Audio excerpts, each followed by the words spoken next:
It's the light. It's a medium that is supposedly transparent, and yet when there's like ripples and waves on the surface, it throws shadows. But those shadows on the water, they're not like static, they sort of run. So it looks like they're just kind of in this sort of weird motion, but they're lit up. They're like lit up shadows. And they play out over the bottom of the sand, which is in sort of ripples. And so, you know, that Bermuda water combined with sort of expanses of sand, that's just mesmerizing.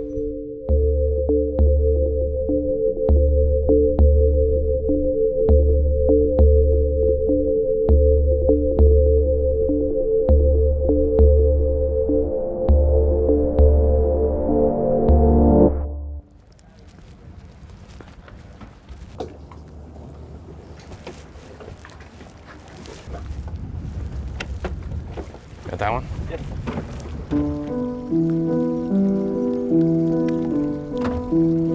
What's fascinating about Bermuda is its entire nation whose history is based on shipwrecks. You know, we are essentially shipwreck survivors. That's what's found in Bermuda. Lots of places have many shipwrecks, but Bermuda is curious because we have ships from literally every, you know, era since, you know, the 1500s, and from almost every country that was engaged in shipping. Shipwrecks can be a vessel for not just interpreting and understanding the past, but for also seeing where we are right now and then looking forward into the future. Being born here essentially means to be born on the water. That early connection to things maritime is completely built in. Philippe Max Rouja, Custodian of Historic Wrecks for the islands of Bermuda. Searching for stuff and, you know, knowing that stuff was out there in nature, that comes from childhood. That's my mom. My mother would sort of grab us and take us down to places like Church Bay, which at low tide have these incredible rocky pools which are just full of life.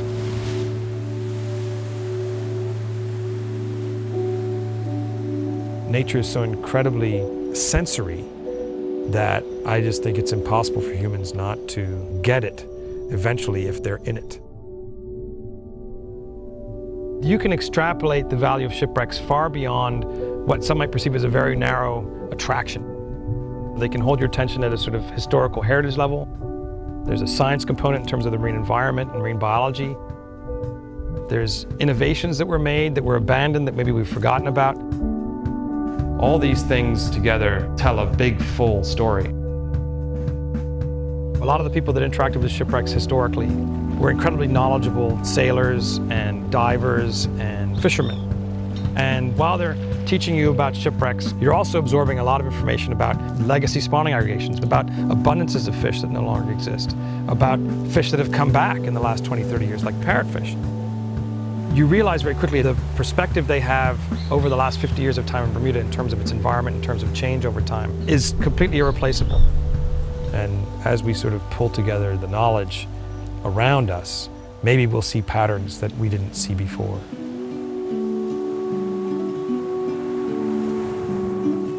The idea that a place this small can be representative for the whole might seem difficult to handle. But Bermuda is sort of a concentration of this current set of choices that a large part of humanity is making.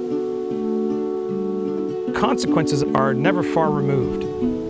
Whatever we import, we have to dispose of. It doesn't go to some other county a couple hundred miles away. You know, if we discover a source of pollution, we can't just sort of isolate it and push it to an area where we don't have to deal with it. It's always here.